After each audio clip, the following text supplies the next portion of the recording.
اگلے دن درس کے بعد مولوی عبدالخالق گھر آئے تو ملانی جی سے کہہ کر کھانے کی ٹرے تیار کروائی، پھر اسے کپڑے سے ڈھک کر اگاؤں سے باہر نکل آئے۔ دینو تانگے والا روز کی طرح سواریاں اتار کر دوپہر کا کھانا کھانے گھر کو جا رہا تھا۔ مولوی عبدالخالق کو دیکھا تو تانگا روک لیا۔ سلام مولوی صاحب۔ وعلیکم السلام۔ گھر جا رہے ہو علم دین؟ وہ مؤدب انداز میں بولا۔ جی مولوی صاحب، وہ آپ کا ارادہ کدھر کو ہے؟ حکم ہو تو چھوڑاؤں؟ اس کی پرخلوص پیشکش کے جواب میں مولوی عبدالخالق مسکرائے اور کہا، کیوں زحمت کرتے ہو بھائی، میں تو بس جو مہمان گاؤں کے باہر آ کر ٹھہرا ہے اسے کھانا دینے جا رہا ہوں۔ سائیں کی بات کر رہے ہیں، اس نے کہا، پھر بولا، لیکن وہ تو چلا گیا۔ چلا گیا؟ مولوی صاحب حیرت سے بولے، کہاں چلا گیا؟ وہ تو پتہ نہیں، پر کل شام سے اسے کسی نے نہیں دیکھا۔ مولوی عبدالخالق نے اس کی بات سنی، پھر خود کلامی کرتے ہوئے بولے، حیرت ہے، مسافر کے دل کو زنجیر کرنے کا وقت آ گیا ہے اور ابھی تک بھاگتا پھر رہا ہے۔ کیا کہہ رہے ہیں مولوی صاحب؟ وہ خاک بھی نہیں سمجھا۔ مولوی صاحب اس سے لاتعلق اپنی سوچ میں ڈوبے رہے، پھر نظر اٹھا کر اس کے الجھن بھرے چہرے کو دیکھا اور کہا، وہ کہیں نہیں جا سکتا علم دین، اس کا سفر تمام ہوا، اب وہ جتنا بھی بھاگ لے اسے لوٹ کر یہیں آنا ہے۔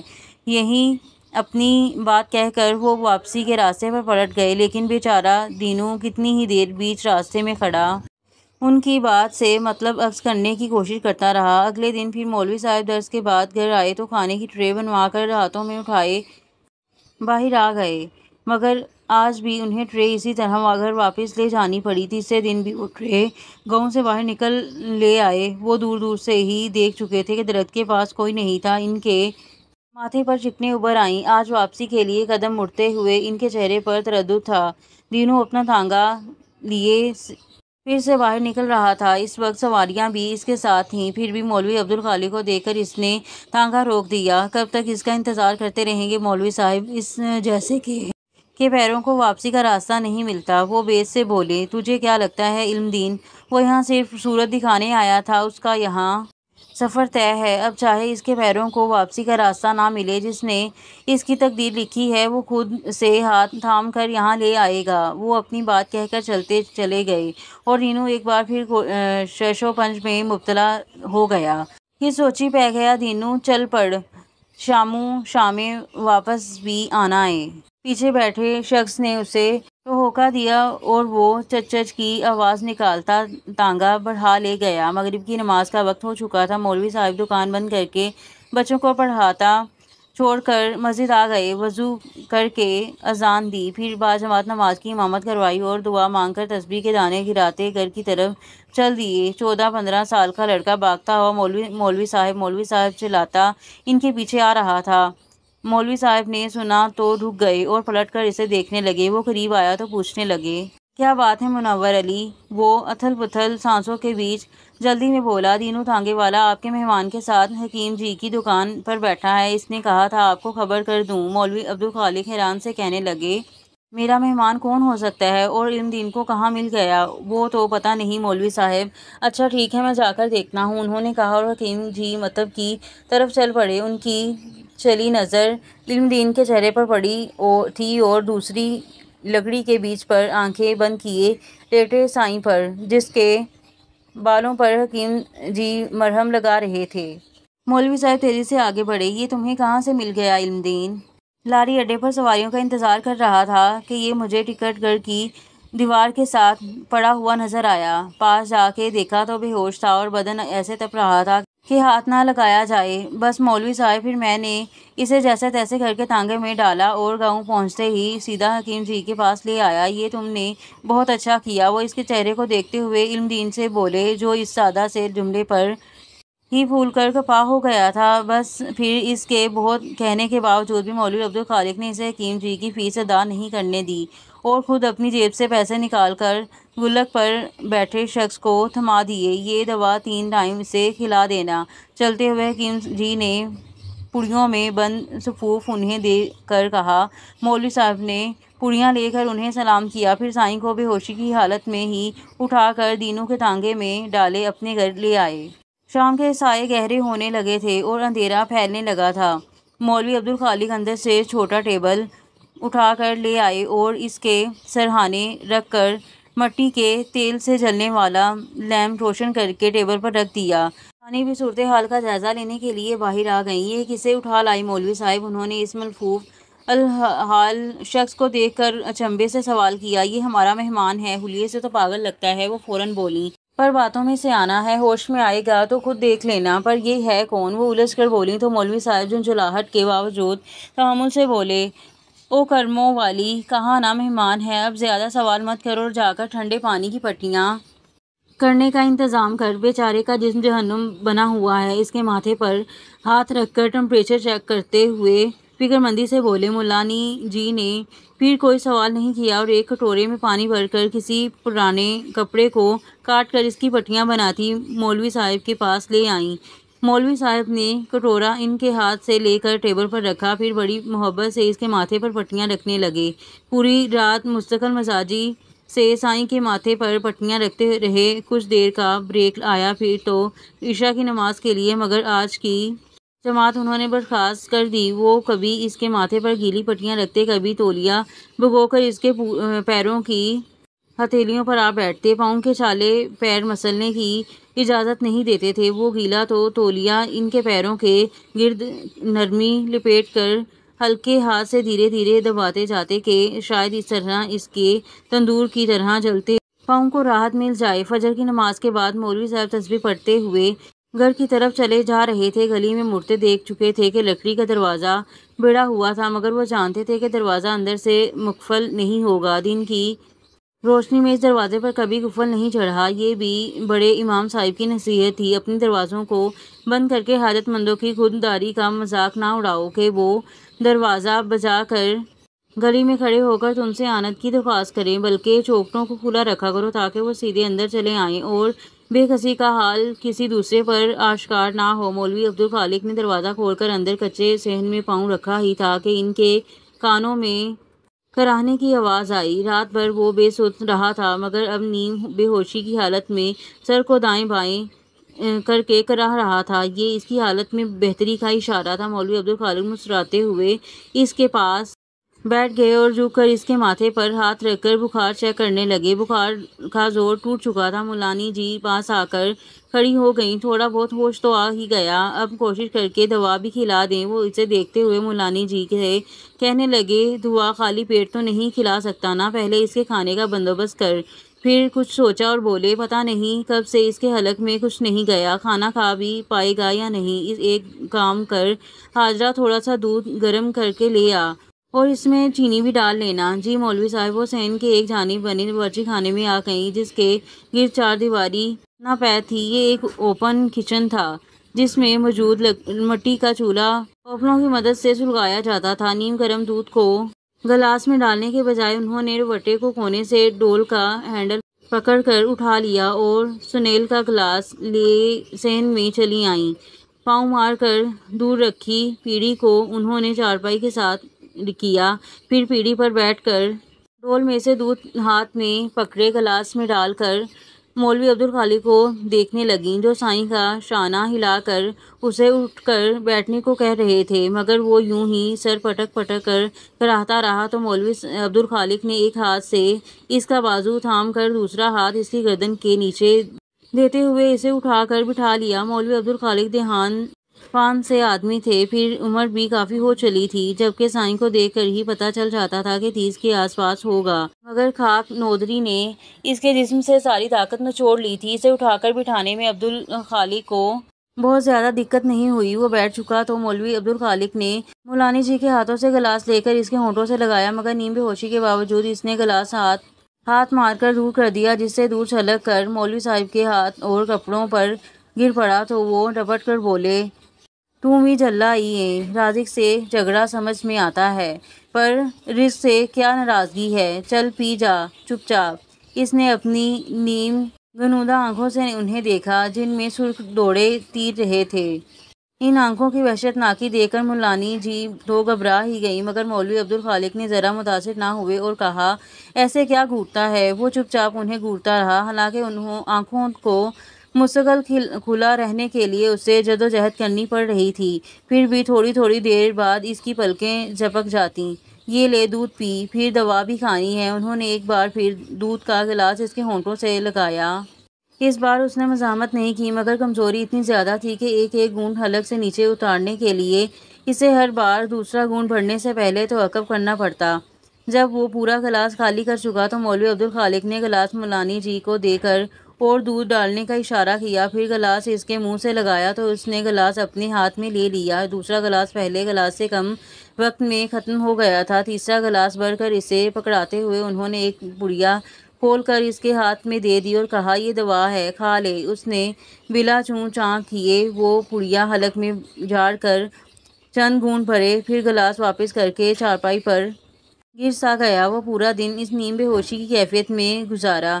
رات ہوئی تو مولوی عبدالخالق نے اپنی چارپائی کو اٹھا کر اس کی چارپائی کے پاس لے آئے۔ ارادہ تھا کہ پچھلی رات کی طرح رات بھر جاگ کر اس کا خیال رکھیں گے۔ آدھی رات تک تو وہ جاگے، مگر اس عمر میں اتنی مشقت کی جسم اجازت بھی تو نہیں دیتا، بلکہ ابھی کل کی تھکن باقی تھی۔ وہ تو کچھ دیر کمر سیدھی کرنے کے ارادے سے لیٹے تھے، پر آنکھ لگ گئی۔ حسب عادت تہجد کے وقت آنکھ کھلی تو ہڑبڑا کر اٹھ بیٹھے۔ گردن موڑ کر سائیں کی چارپائی پر نظر ڈالی تو وہاں کوئی نہیں تھا۔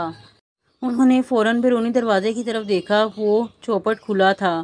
بڑی پکی ضد لگائی ہے، وہ بڑبڑائے، پھر اٹھ کر دروازے بند کر کے صحن میں اس طرف آ گئے جہاں ہینڈ پمپ لگا تھا، اور ایک ہاتھ سے پمپ چلاتے بالٹی میں وضو کے لیے پانی جمع کرنے لگے۔ دوپہر میں ظہر کی نماز کے بعد درس سے فارغ ہو کر وہ گھر لوٹے تو گرمی سے برا حال تھا، حالانکہ سر پر پہنی ٹوپی کے اوپر انہوں نے صافہ بھی لپیٹ رکھا تھا، پھر بھی لگ رہا تھا جیسے دماغ گھوم رہا ہو۔ گھر میں داخل ہوتے ہی انہوں نے آواز لگائی، حاجرہ ایک گلاس پانی دے۔ پانی لانے کا کہہ کر وہ رکے نہیں اور صحن کے آخر میں بنے دو کمروں میں سے ایک میں گھس کر اندر چارپائی پر بیٹھ گئے۔ بجلی کا تو کوئی وجود ہی نہیں تھا۔ وہ تکیے پر رکھا پنکھا اٹھا کر ٹوپی اور صافہ سائیڈ میں رکھتے ہاتھ سے پنکھا جھلنے لگے۔ چند لمحوں بعد ہی مولانی جی ہاتھ میں پانی کا گلاس لیے کمرے میں آ گئیں۔ انہوں نے مولانی جی کے ہاتھ سے گلاس لے لیا اور منہ تک بھی لے گئے، لیکن ہونٹوں سے نہ لگا سکے۔ کمرے کی ٹھنڈی نیم تاریک فضا میں بیٹھے انہیں اس کا خیال آ گیا، جو اس تپتی دوپہر میں کھلے آسمان کے نیچے بیٹھا خود کو جھلسا رہا ہوگا۔ کیا بات ہے مولوی صاحب، آپ پانی کیوں نہیں پیتے؟ انہیں سوچ میں گم دیکھ کر انہوں نے ٹوکا تو مولوی عبدالخالق بڑبڑانے لگے، اسے بھی تو پیاس لگی ہوگی، اس کا بھی حلق سوکھا ہوگا۔ کون مولوی صاحب، کس کی بات کر رہے ہیں؟ وہ ناسمجھی سے پوچھنے لگی، لیکن مولوی عبدالخالق جواب دیے بغیر باہر نکل گئے۔ مٹکے سے پانی جگ میں انڈیلا اور گلاس پکڑ کر دروازے سے نکل گئے۔ انہوں نے دور سے ہی اسے ٹنڈ منڈ درخت کے سائے میں بیٹھا دیکھ لیا تھا۔ اطمینان کا سانس لیتے انہوں نے اپنی رفتار بڑھا دی۔ وہ سر جھکا کر بیٹھا، انگلی سے زمین پر لکیریں کھینچ رہا تھا۔ جگ اور گلاس کے سامنے رکھتے وہ زمین پر بیٹھے تو اس کی تپش کا احساس ہوا۔ فوراً پیروں پر ہوتے ہوئے انہوں نے اسے دیکھا، جو اسی جلتی زمین پر اتنے اطمینان سے بیٹھا تھا جیسے ایئر کنڈیشن روم میں مکملی نشست پر بیٹھا ہو۔ اس نے سر اٹھانے کی زحمت نہیں کی، بس پلکیں اٹھا کر ایک سرسری سی نظر ان پر ڈالی اور پھر سے اپنے مشغلے میں مشغول ہو گیا۔ صبح سے دوپہر ہو گئی، سورج سر پر چڑھ آیا، اس گرمی سے تو زمین خشک ہو جائے، تیرا حلق بھی تو سوکھا ہوگا، چل 2 گھونٹ پانی پی لے۔ انہوں نے بہت پیار سے اسے پلایا تھا، مگر اس نے توجہ نہیں دی۔ او جھلیا، ظلم ہر حال میں برا ہے، مگر اپنی ذات پر بدترین ہے، کیونکہ اپنی ذات پر روا رکھے جانے والا غم انسان کو بے حس بنا دیتا ہے، اور جو بے حس ہو جائے وہ انسان نہیں رہتا، آدمی ہو جاتا ہے۔ صرف آدمی ہونے سے جانور ہونا بہتر ہے۔ اپنے مرتبے کو پہچان، صرف آدمی ہونا قبول مت کر۔ دل جلے انداز میں اسے سمجھاتے ہوئے انہوں نے پانی گلاس میں ڈالا اور گلاس ہاتھ میں لے کر اس کی طرف بڑھاتے ہوئے کہا، لے پکڑ اور خود پر قہر نہ توڑ۔ اس نے ایک نظر اس کے باریش چہرے کو دیکھا، پھر اس کے ہاتھ میں پکڑے گلاس کو، اور گلاس ان کے ہاتھ سے لے لیا، مگر اس میں سے پانی پینے کے بجائے ہاتھ اونچا کر کے گلاس کو اتنا غور سے دیکھنے لگا جیسے وہ سٹیل کا گلاس کانچ کا ہو، جس کے شفاف پیندے سے وہ پانی کا معائنہ کر رہا ہو، آیا پانی صاف بھی ہے یا نہیں۔ پھر اس نے بہت عجیب سی حرکت کی۔ آہستگی سے گلاس کو الٹتے ہوئے اس نے سارا پانی زمین پر گرا دیا۔ اس کے بعد گلاس نیچے رکھا اور اسی ہاتھ سے جگ اٹھا کر پانی گلاس میں انڈیلنے لگا۔ اس کے بعد گلاس کو اسی طرح اونچا کر کے پانی زمین پر گرا دیا اور پہلی حرکت دہرانے لگا۔ پھر تیسری بار اس نے جگ کی طرف ہاتھ بڑھایا تو مولوی صاحب چپ نہ رہ سکے۔ یہ تم کیا کر رہے ہو؟ آرزو کو خاک کر رہا ہوں، وہ اس کی طرف دیکھ کر بولا، پھر دوسرے ہاتھ میں گلاس اٹھا کر اس کی آنکھوں نے سامنے کرتے ہوئے کہا، یہ جستجو کا برتن ہے اور انسان اس برتن کو آرزو سے بھر دیتا ہے۔ اس نے بولتے ہوئے گلاس پانی سے لبالب بھرا، مگر آرزو کی قسمت میں تکمیل نہیں۔ آرزو کی تقدیر ہے کہ خاک ہو جاتی ہے اور جستجو کا برتن خالی رہ جاتا ہے۔ اس کے جگ رکھ کر گلاس سیدھے ہاتھ میں لیا، پھر ہاتھ اونچا کرتے ہوئے دھیرے دھیرے پانی زمین پر گرا دیا اور خالی گلاس کو دیکھتا ہوا بولا، جتنی بار اس برتن کو بھرو گے یہ اتنی بار خالی ہو جائے گا۔ یہاں صدیوں سے یہی ہوتا چلا آ رہا ہے، جستجو باقی رہ جاتی ہے اور آرزو خاک ہو جاتی ہے۔ اس کے چہرے پر محظوظ سی مسکراہٹ تھی، مگر پھر بولتے بولتے وہ اچانک ہی وہ افسردہ ہو گیا۔ جستجو کا خالی برتن زیادہ وزن دار ہوتا ہے، وہ گلاس کو دیکھتے ہوئے تعصب بھری آواز میں بولا تھا، پھر جیسے اس کا دل اس کھیل سے اچٹ ہو گیا۔ گلاس زمین پر لڑکھڑاتا پرجلال آواز میں گرج کر بولا، کیوں آتا ہے تو یہاں؟ مت آیا کر۔ مولوی صاحب ذرا متاثر نہ ہوئے اور گہری نگاہوں سے اس کے بگڑے ہوئے چہرے کو دیکھتے رہے، پھر گمبھیر لہجے میں بولے، باہر کی آگ بس اسے نہیں جلاتی جس کے اندر آگ لگی ہو۔ تیرے اندر کون سی آگ ہے؟ اس کی آنکھوں میں قہر کی جگہ کرب نے لے لی اور وہ اپنے سینے کو مسلتے ہوئے بولا، یہاں عشق کی بھٹی سلگ رہی ہے۔ اس کی آواز میں وہ آنچ تھی جیسے سچ مچ اس کا سینہ جل رہا ہو۔ پھر بےچارگی سے بولا، پر بجھنے پر اس کا دھواں نظر نہیں آئے گا۔ باہر آگ لگے تو شعلے بھڑکتے ہیں، دھواں اٹھتا ہے اور بربادی آنکھوں سے نظر آتی ہے، پر اندر آگ لگ جائے تو چنگاری بھی نہیں سلگتی، اور جب کوئی کچھ خاکستر ہو جاتا ہے کچھ باقی نہیں بچتا اور کسی کو کانوں کان خبر تک نہیں ہو پاتی کہ کیا کچھ تھا جو تباہ ہو گیا اور تو اس آگ پر پانی ڈالنے لایا ہے۔ وہ تن سے بول کر مذاق اڑاتے لہجے میں کہنے لگا، مجھے جلا کہتا ہے، نادان تو خود ہے، اس آگ کو بجھانے آیا ہے جو جلتی ہی نہیں ہے صرف جلاتی ہے۔ تیز لہجے میں بولتا وہ اچانک کھو سا گیا، پھر دھیمی آواز میں کہنے لگا، وہ کہتی تھی، عشق وہ آگ ہے جو جلائے تو راکھ نہیں کرتا، فنا کر دیتا ہے۔ جا چلا جا یہاں سے اور دوبارہ ادھر نہ آنا، یہاں فنا کا عمل جاری ہے۔ پھر انہیں نظر انداز کرتا وہ جنونی انداز میں انگلیوں کے ناخن سے زمین کھرچنے لگا۔ وہ پھر بھی بیٹھے اسے دیکھتے رہے کہ شاید وہ کچھ کہے، مگر وہ چپ ہی رہا تو مولوی صاحب اللہ اکبر کہتے گھٹنوں پر ہاتھ رکھ کر اٹھ گئے۔ نور الہدیٰ کے لیے دن رات کا فرق مٹ گیا تھا۔ انہوں نے خود کو بے تحاشا کام میں الجھا لیا۔ ایسے میں 2 گھڑی کی فرصت میسر آ جاتی تو خود بھی حیران ہونے لگتے انہوں نے کب اس طرز پر زندگی گزارنی تھی۔ اس تیز رفتاری سے ہی گھبرا کر وہ لندن سے پاکستان آئے تھے اور اب لگتا تھا وہ آنکھوں پر پٹی باندھے اندھا دھند دوڑتے چلے جا رہے ہیں۔ کدھر ہیں اور کہاں جا رہے ہیں کچھ خبر نہیں۔ ابھی گارمنٹس فیکٹری ڈھنگ سے اسٹیبلش بھی نہیں ہوئی تھی کہ وہ ٹیکسٹائل کے بزنس میں بھی آ گئے اور اب وہ ایکسپورٹ کے لیے پرتول رہے تھے۔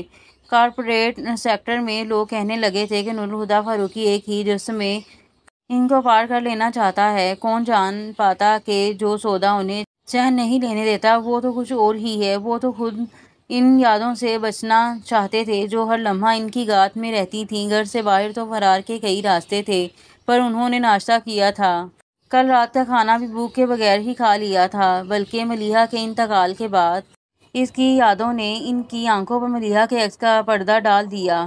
اب انہیں دھوئیں کی دھندلی دیوار کی ضرورت نہیں رہی تھی۔ انہوں نے انگلیوں میں دبا سگریٹ مسر کر بجھاتے ہوئے ایک جانب اچھال دیا، ایک تم جو نہیں ہو تو لگتا ہے کچھ نہیں۔ اس عکس کو دیکھتے ہوئے انہوں نے ہر روز کی طرح یہ الفاظ کہے، پھر دروازے کے آگے بنے اسٹیپ پر بیٹھے اور دونوں ہاتھوں پر سر گرا دیا۔ صاحب بہت دیر گزر گئی تھی۔ بہادر کی آواز پر انہوں نے سر اٹھا کر دیکھا۔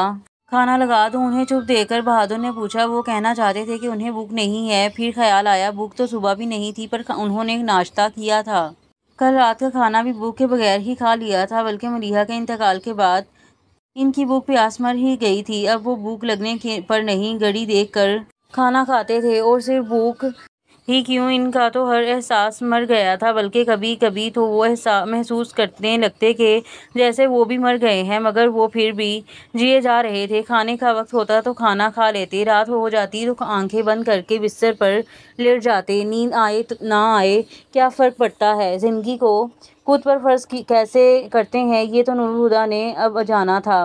لگا دو۔ کچھ توقف کے بعد انہوں نے یوں سوچ کر جواب دیا تھا جیسے بہادر نے کوئی مشکل سوال پوچھ لیا ہو۔ وہ اٹھ کر فریش ہونے اپنے کمرے میں چلے گئے۔ فریش ہو کر کپڑے تبدیل کرنے کے بعد وہ ڈائننگ روم میں چلے آئے۔ بہادر بڑی خاموشی سے کھانا لگا رہا تھا۔ کیا بات ہے بہادر صاحب، آج کل کھانا کم کھا رہے ہیں؟ وہ پہلے جیسی بشاشت سے بولے۔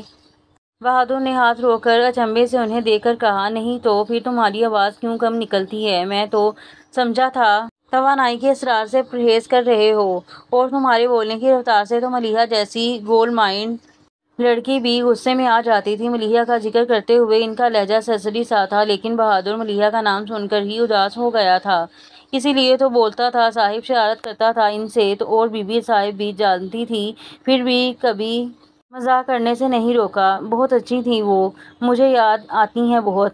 پھر خیال آتا ہے ہم تو نوکر زاد ہیں، کرنل صاحب کی تو بیٹی تھیں، وہ انہیں کتنا یاد کرتے ہوں گے۔ ہر وقت تو بی بی صاحب کی تصویر کو دیکھ کر روتے رہتے ہیں۔ ملک صاحب اتنا سمجھاتے ہیں، صبر کرنے کو کہتے ہیں، پر صبر بھی تو ایک دم سے نہیں آ جاتا۔ ایک تو اولاد تھی ان کی، وہ بھی نہیں رہی، ان کے دل پر جو گزرتی ہوگی وہ تو وہی جانے۔ اماں کہتی ہیں کہ اولاد کا دکھ قبر تک ساتھ جاتا ہے، اللہ ان کے حال پر رحم کرے۔ اس نے جھجری لی اور کانوں کو ہاتھ لگانے لگا۔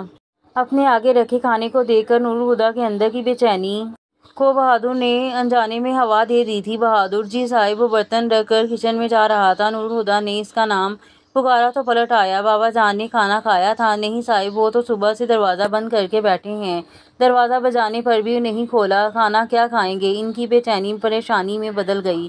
تم نے مجھے پہلے کیوں نہیں بتایا؟ اسے سرزنش کرتے ہوئے نور الہدیٰ فوراً اٹھ گئے، لیکن بابا جان کے دروازے کے باہر کھڑے وہ دستک کے لیے ہاتھ نہیں اٹھا پائے۔ پیچھے ہٹتے ہوئے انہوں نے بہادر کو اشارہ کیا۔ اس نے آگے آ کر دروازہ بجانے کے ساتھ ہی آواز لگائی، دروازہ کھولیے کرنل صاحب، مگر دروازہ کھلا نہ ہی اندر سے کوئی آواز سنائی دی۔ اس نے پھر دستک دی اور دروازہ کھولیے، اس بار بھی جواب نہیں آیا۔ نور الہدیٰ کی پیشانی پر سلوٹیں ابھر آئیں۔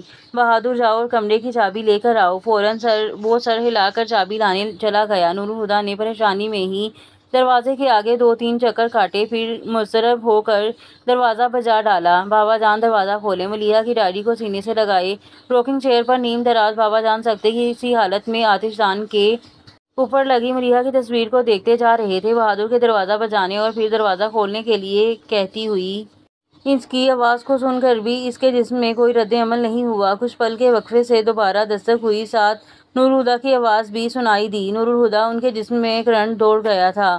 ملیحہ کی ڈائری کو سنبھال کر وہ تیزی سے اٹھے اور دروازہ کھول دیا۔ ملیحہ کی موت کے بعد آج نور الہدیٰ دوسری بار ان کے دروازے پر تک آئے تھے۔ بابا جان ایسے ان کی طرف دیکھ رہے تھے جیسے بیٹا پردیس سے لوٹا ہو۔ آؤ بیٹا اندر آ جاؤ۔ اندر آنے کو کہتے ہوئے وہ انہیں راستہ دینے کے لیے سامنے سے ہٹ گئے۔ انہیں اپنی طرف بے تابی سے دیکھتا پا کر نور الہدیٰ کا دل بھی پگھلنے لگا تھا۔ انہیں اس کے سوا اور کچھ یاد نہیں رہا کہ وہ تو باپ کے سائے سے محروم ہو گئے تھے، مگر بابا جان نے ان کی زندگی میں اسی محرومی کو ٹکنے نہیں دیا۔ ان کا جی چاہا کہ بابا جان سے لپٹ جائے کہ تبھی وہ نور الہدیٰ کو راستہ دینے کے لیے ان کے سامنے سے ہٹے تھے، اور ملیحہ کی تصویر نور الہدیٰ کی آنکھوں کے سامنے آ گئی۔ پل بھر میں اس کے چہرے کے تاثرات بدل گئے۔ انہوں نے کمرے میں قدم نہیں رکھا، دروازے پر میں کھڑے کھڑے ہی انہوں نے نظروں کا زاویہ بدل کر بابا جان کو دیکھا۔ انہیں موت سے چند لمحے پہلے ملیحہ کی نم پلکوں کی لرزش یاد آ گئی تھی۔ بابا جان کی متورم آنکھوں پر انہیں رحم کیسے آتا؟ اپنی اس حالت کے لیے یہ خود ہی ذمہ دار ہیں۔ بابا جان کے تھکے ہوئے پسماردہ وجود پر ایک نظر ڈال کر انہوں نے سوچا، یہ کیا بچوں جیسی حرکت تھی؟ وہ بولے تو آواز میں وہ نرمی غائب تھی جو کبھی ان کے لہجے کی پہچان ہوا کرتی تھی۔ کیا تم جانتے ہو نور الہدیٰ کہ کسی مجرم کو سزا دینے سے پہلے اس کا منہ کالا کر کے چوراہے پر کیوں گھمایا جاتا ہے؟ ان کی بات سن کر بابا جان عجیب سے لہجے میں بولے تھے۔ کچھ پل وہ نور الہدیٰ کی طرف سے کسی استفسار کے منتظر رہے، پھر کہا، کیونکہ اپنے ماتھے پر اپنے جرم کی سیاہی لے کر لوگوں کا سامنا کرنا سزا پانے سے بھی کٹھن ہے۔ آپ کے پچھتاوے کسی چیز کا مداوع نہیں کر سکتے۔ ان کی بات پر وہ تنفر سے بولے، جانتا ہوں، اور یہی احساس تو پچھتاوے کو اور بھی گہرا کر دیتا ہے کہ میں چاہے جان دے ڈالوں، میری بیٹی کی جان واپس نہیں آئے گی۔ وہ تھکے ہوئے لہجے میں بولے، پھر ملتجائیہ انداز میں کہا، کیا تم مجھے معاف نہیں کر سکتے؟ نور الہدیٰ سر لہجے میں بولے، میری معافی ملیحہ کی معافی سے مشروط ہے۔ جائیے، جا کر اپنی بیٹی سے معافی مانگے، اگر اس نے معاف کر دیا تو میں بھی معاف کر دوں گا۔ سر جھکائے بابا جان بے بسی کی انتہا پر پہنچ گئے تھے۔ ایک بار اور انگلی اٹھا کر نور الہدیٰ کہنے لگے، برائے مہربانی آئندہ اس قسم کی حرکت کر کے مجھے پریشان مت کیجیے گا۔ پھر ان کا رد عمل دیکھنے کے لیے وہ رکے نہیں۔ اس میں اتنی ہمت بھی نہیں تھی کہ بابا جان کے کھنڈر ہونے کے وجود کو ایک سیکنڈ بھی اور دیکھ پاتے۔ اپنے کمرے میں آ کر وہ چپل اتارے بغیر بیڈ پر گر گئے اور آنکھیں بند کر لیں۔ آنسو ان کی آنکھوں کے کونوں سے نکل کر کنپٹیوں پر بہتے چادر میں جذب ہوتے گئے۔ محبتوں کو حسن اسی صورت قائم رہتا ہے جب یہ ہاتھ میں ہاتھ ڈالے ایک ہی سفر پر گامزن ہوں، لیکن اگر محبتیں آپس میں نامرد ازما ہو جائیں تو بڑی تباہی لاتی ہیں۔ انہی مارکوں نے ملیحہ کی زندگی تباہ کی تھی اور اب نور الہدیٰ کے در پہ تھیں۔ محبت کا سحر ہو یا قہر، بچ پانا آسان نہیں۔ مولوی عبدالخالق اس خانمہ برباد کے پاس سے اٹھ تو آئے مگر دوبارہ اس کے پاس جانے سے خود کو روک نہ پائے۔ انہیں اس میں عجیب سی کشش محسوس ہوتی تھی۔ اس کے لیے انہیں اپنے سینے میں باپ جیسا گداز محسوس ہوتا تھا، حالانکہ ان کا انداز ہنوز وہی تھا۔ کبھی تو وہ مولوی عبدالخالق کو اس طرح نظر انداز کر دیتا جیسے ان کی موجودگی سے یکسر لا علم ہو، کبھی جنون میں چلانے لگتا اور کبھی مخمور سا نہ جانے کیا بڑبڑاتا رہتا۔ مولوی صاحب نے کبھی اس کی کسی کیفیت میں دخل نہیں دیا۔ وہ ایک سامع کی حیثیت سے اس کے پاس آتے تھے اور اس کی بے ربط باتوں کو بڑے دھیان سے سنتے، جیسے وہ کوئی اہم بیان دے رہا ہو، اور اگر اس کا ایک بھی پوائنٹ مس ہو گیا تو گڑبڑ ہو جائے گی۔ پھر تنہائی میں بیٹھ کر اس کی باتوں کو سوچتے ہوئے الجھنے لگتے۔